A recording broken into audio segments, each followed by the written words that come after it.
সেই মহান মুক্তিযুদ্ধের সময় যারা বিরোধিতা করেছে, যারা মহান মুক্তিযুদ্ধের সময় মানুষদের অত্যাচার করেছে, লুটপাট করেছে, আমাদের নারীদের হত্যা করেছে, ধর্ষণ করেছে, খুন করেছে, সেই ৭১-এর পরাজিত শক্তি জামায়াতে শিবির যখন আজহারকে মুক্তি দেওয়া হলো, তার প্রতিবাদে যখন আমরা আন্দোলন সংগ্রাম করছি, তখন বিভিন্ন সোশ্যাল মিডিয়াতে আপনারা দেখছেন যে কিভাবে মব সৃষ্টি করা হচ্ছে, বিভিন্ন ধরনের উস্কানিমূলক বক্তব্য তারা দিচ্ছেন।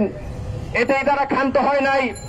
আপনারা দেখেছেন যে রাজশাহী বিশ্ববিদ্যালয়ে আন্দোলনরত শিক্ষার্থীদের উপর শিবিরের সশস্ত্র ক্যাডাররা আক্রমণ করেছে। আমরা দেখেছি যে চট্টগ্রামে যখন শিক্ষার্থীরা আন্দোলন করছেন, সেই চট্টগ্রামে তারা হামলা করেছে এবং দেখেছেন যে একজন নারী শিক্ষার্থীকে পিছন থেকে পিঠে লাঠি দিয়ে রাস্তায় ফেলে দিয়েছে। এটাই হচ্ছে জামায়াত শিবিরের যে চরিত্র, সেই চরিত্রের উন্মোচন তারা ঘটিয়েছেন। আমরা বলেছি যে গত 15 বছর যাবৎ যে দুঃশাসনের বিরুদ্ধে আমরা লড়াই করেছি, সেই দুঃশাসনকে আমরা পরাজিত করেছি, কিন্তু সেই দুঃশাসন এখন পর্যন্ত জিয়ে রেখেছে সেই মহান মুক্তিযুদ্ধে পরাজিত জামায়াত এবং শিবির। অভ্যুত্থান পরবর্তী সময় থেকেই বিভিন্ন শিক্ষা প্রতিষ্ঠান, সারা দেশে যে মব সন্ত্রাস চলছে, সেই মব সন্ত্রাসের ইন্ধন দিচ্ছে সেই জামায়াত শিবির।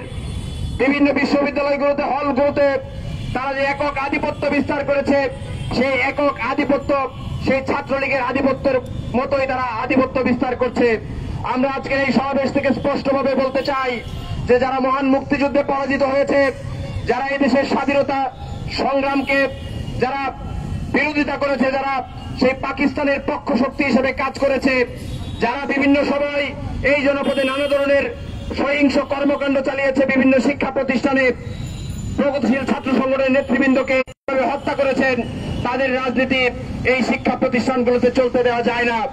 আমরা অভ্যুত্থানের পরেই বাংলাদেশ ছাত্র ইউনিয়ন এবং সমাজতান্ত্রিক ছাত্র ফ্রন্টের পক্ষ থেকে সুস্পষ্টভাবে দাবি উচ্চারণ করেছিলাম যে সেই নিষিদ্ধ ছাত্র সংগঠন, সেই যুদ্ধ অপরাধী ছাত্র সংগঠনের রাজনীতি বিশ্ববিদ্যালয়ের শিক্ষা প্রতিষ্ঠানগুলোতে একটি অরাজকতা তৈরি করবে। আপনারা অভ্যুত্থানের 10 মাস পেরিয়ে যাওয়ার পরে সেটি আপনারা খুব স্পষ্টভাবে লক্ষ্য করছেন।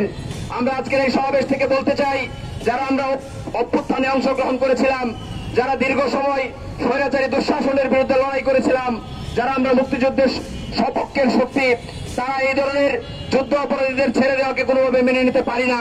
এবং তার প্রতিবাদে যখন বিভিন্ন জায়গায় লড়াই সংগ্রাম চলছে, সেই আন্দোলনগুলোতে যখন সেই শক্তিগুলো হামলা করছে, সেই হামলার বিপরীতে যারা এই অভ্যুত্থানে অংশগ্রহণ করেছেন, যারা মুক্তিকামী মানুষ, গণতন্ত্রের জন্য সংগ্রাম, তাদের প্রতি আমাদের আহ্বান থাকবে, আসুন সেই যুদ্ধ অপরাধী দল, সেই সন্ত্রাসী সংগঠন জামায়াত শিবিরের বিরুদ্ধে একটি দুর্বার প্রতিরোধ গড়ে তুলে সেই প্রতিরোধে আপনারা সকলে সামিল হবেন, সেই প্রত্যাশা ব্যক্ত করে আমি আমার কথা শেষ করছি। ধন্যবাদ সকলকে।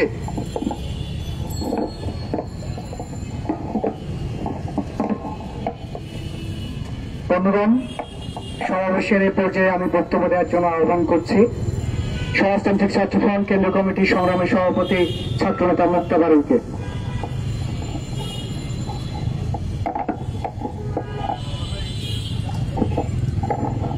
সংগ্রামী সমাবেশ সহযোদ্ধা সভাপতি সকলকে সমাজতান্ত্রিক ছাত্র ফ্রন্ট কেন্দ্রীয় কমিটির পক্ষ থেকে সংগ্রামী শুভেচ্ছা অভিনন্দন জানাই। সংগ্রামী বন্ধুগণ, আপনারা দেখেছেন যে বাংলাদেশে বর্তমানে কি চলছে, যে গণঅভ্যুত্থানের যে আকাঙ্ক্ষা নিয়ে এদেশের শত শত নারীরা জীবন দিয়েছে, সেই আকাঙ্ক্ষার বিপরীতে আজকে যে রাষ্ট্র ব্যবস্থা পরিচালিত হচ্ছে সেটি স্পষ্ট হচ্ছে দিন দিন। বন্ধুগণ, আমরা দেখেছি যে এই যে কুখ্যাত যে রাজাকার এটিএম আজহারুল ইসলাম, তার যে খালাস দেওয়ার পরে এদেশের প্রগতিশীল এবং এদেশের মুক্তিযুদ্ধের সপক্ষের মানুষ যখন ক্ষুব্ধ হয়েছে, তার প্রতিবাদ জানিয়েছে, সেই যে ক্ষুব্ধ ছাত্র শিক্ষার্থী তাদের উপরে আপনারা দেখেছেন কিভাবে করে জামাতে ইসলাম এবং শিবিরের যে সন্ত্রাসী বাহিনী তারা কিভাবে হামলা করেছে। সেই হামলায় আহত হয়েছে আমাদের শিক্ষার্থী ভাই বোনেরা, অনেকে হাসপাতালে গুরুতর অবস্থায় চিকিৎসাধীন আছেন। সেই পরিস্থিতিতে আমরা এখানে দাঁড়িয়েছি আমরা বলতে চাই এই বাংলাদেশ আমরা চাই নাই, এবং বারবারই বিভিন্ন সংস্কারের কথা এসেছে। সেই সংস্কারের কথা যখন এসেছে তখন আমরা শুনেছিলাম যে কোনো রাষ্ট্রের যে তিনটে স্তম্ভ, আইন বিভাগ, বিচার বিভাগ এবং যে শাসন ব্যবস্থা, সেগুলো একটি স্বচ্ছতা এবং তার জবাবদিহিতা এবং তার স্বাধীনতা প্রয়োজন হয়। আমরা বিচার ব্যবস্থার যে স্বাধীনতা চেয়েছিলাম সেটি আমরা কিন্তু দেখছি যে কিভাবে করে ভঙ্গুর অবস্থার মধ্যে পড়ছে। আজকে খালাস দেওয়ার কথা বলা হচ্ছে। আমরা বলতে চাই যে এই যে কুখ্যাত রাজাকার, তাকে আসলে রাষ্ট্র দায় মুক্তি দিয়েছে। এই দায় মুক্তি দেশের জনগণ দেয় নাই। ফলে এই দায় সম্পূর্ণভাবে অন্তর্বর্তীকালীন যে সরকার এবং তার যে ব্যবস্থা, সেটিকে সেই দায় ইতিহাসে বহন করতে হবে। এই দেশের জনগণ ক্ষুব্ধ প্রতিক্রিয়া ব্যক্ত করেছে এবং এই যে রায়, সেই রায়ে তার অসন্তুষ্টি প্রকাশ করেছে। সংগ্রামী বন্ধুগণ, আপনারা জানেন যে এই মুক্তিযুদ্ধ চলাকালীন সময়ে এই রাজাকার আলবদর আল-শামস তারা কি ঘটনা ঘটিয়েছে। এই রায়ের পরে একজন বীরাঙ্গনা তার কথা তিনি প্রকাশ করেছেন। তিনি বলেছেন যে তিনি তখন অন্তঃসত্ত্বা ছিলেন, ধরে নিয়ে গিয়েছিলেন এবং তাকে যখন ধর্ষণ করা হয়েছে পাকিস্তানি ক্যাম্পে নিয়ে, তখন তিনি তার সেই সন্তানটি হারিয়েছেন। তিনি এখনো জীবিত আছেন, সেই সংবাদ আমরা দেখেছি, পত্রপত্রিকায় এসেছে। তারপরে আমরা দেখব যে এই বিচার, যারাই বিবাদী তারাই বাদী এবং প্রসিকিউটরও তারা। আমরা দেখেছি যে বিজ্ঞ আইনজীবী জ্যোতির্ময় বড়ুয়া তিনি একটি লেখা লিখেছেন। সংগ্রামী বন্ধুগণ, ফলে এই দায় সম্পূর্ণ রাষ্ট্রে নিতে হবে, অন্তর্বর্তীকালীন সরকারকে নিতে হবে, সেটি আমরা এই সমাবেশ থেকে স্পষ্ট করে বলতে চাই। একই সাথে বলতে চাই যে এই যে আজকে সারা দেশে মব সন্ত্রাস সৃষ্টি করা হচ্ছে, সেই মব সন্ত্রাস কারা সৃষ্টি করছে এবং কারা দেশের মানুষের বিপরীতে গিয়ে দাঁড়াচ্ছে। আমরা দেখেছি এই সরকারের হাত রক্ত রঞ্জিত হয়েছে। প্রথমে আমাদের শ্রমিকদের, তার শ্রমিকের বুকে বুলেট ছাড়ার মধ্য দিয়ে রক্ত রঞ্জিত হয়েছে এই অন্তর্বর্তীকালীন সরকারের হাত। আমরা দেখেছি যে এই যমুনার সামনে আমাদের জগন্নাথ বিশ্ববিদ্যালয়ের শিক্ষার্থীরা যখন ন্যায্য দাবিতে গিয়েছে, তার উপর কিভাবে হামলা করা হয়েছে। কিন্তু পছন্দের লোকরা যখন যায়, তখন প্রখর রোদের মধ্যে, তখন আমরা যে বৃষ্টির পানির মতো সেই এত কোমল পানি তারা সরবরাহ করছে, সেটাও আমরা দেখেছি। ফলে রাষ্ট্রের মনোযোগ আমরা বুঝি, রাষ্ট্রের যে গুরুত্বপূর্ণ দিক কোনটি সেটি আমরা বুঝি।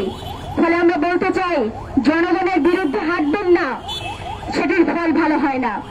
আপনারা জানেন সারা দেশে যখন এইরকম প্রতিরোধ গড়ে উঠেছে, যখন বিক্ষুব্ধ হচ্ছে, সেই সময় মৌলভীবাজার জেলার সভাপতি এবং সমাজতান্ত্রিক ছাত্রফ্রন্ট কেন্দ্রীয় কমিটির স্কুল বিষয়ক সম্পাদক গত পরশুদিন রাত 11টা তিনি যখন বাসায় ফিরছিলেন, সেই সময় তার পথ আগলে মব সৃষ্টি করা হয় এবং তিনি যে এই যে রাজাকার, তার যে বিচার, সেই বিচার ব্যবস্থা নিয়ে যে সভা সমাবেশগুলো হয়েছে, সেগুলো শেয়ার করেছেন, প্রতিবাদ করেছেন।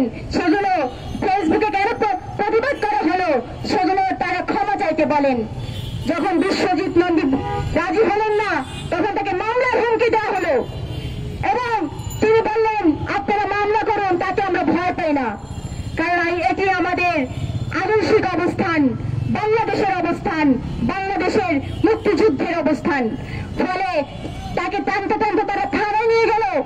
আমরা হতবাক হয়ে দেখলাম সেই বিশ্বজিৎকে থানার ক্ষমা চাইতে তারা বাধ্য করার মতো অবস্থা করলো এবং তখন যখন বিশ্বজিৎ রাজি হলো না, তখন রাত 2টার সময় তাকে ছেড়ে দেওয়া হলো।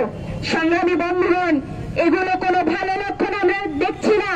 আমরা দেখছি যে আওয়ামী আমলের সময় যখন ন্যায়ের পক্ষে আমরা কথা বলেছি, তখন আমাদের উপরে নেমে এসেছিল ডিজিটাল নিরাপত্তা আইন, তার বলি হয়েছিল লেখক মোস্তাক এবং শত শত মানুষ। সংগ্রামী বন্ধুগণ, আর আজকে আমরা দেখছি যে বিভিন্ন জায়গায় মব সৃষ্টি করে প্রতিবাদের যে ভাষা, প্রতিরোধের যে শক্তি, সেই শক্তিকে স্তব্ধ করে দিতে চায় এই যে আমাদের মুক্তিযুদ্ধের যে পরাজিত শক্তি, কুখ্যাত রাজাকার গোষ্ঠী। আমরা হুঁশিয়ার করে দিতে চাই যে বাংলাদেশের ভিত্তি হচ্ছে 1971। আমরা 71-এর যে সংগ্রাম, সেই সংগ্রামের ধারাবাহিকতাই হচ্ছে 24 এবং মাঝখানে আমাদের 90। সেই ধারাবাহিকতায় আমাদের লড়াই চলছে। সেই লড়াইয়ে আগামী দিনে আমরা ঐক্যবদ্ধ থাকবো এবং এই যে মুক্তিযুদ্ধের যে পরাজিত শক্তি, তাদের বিরুদ্ধে দ্রুত আন্দোলন গড়ে তুলব। আপনাদের সকলকে ধন্যবাদ।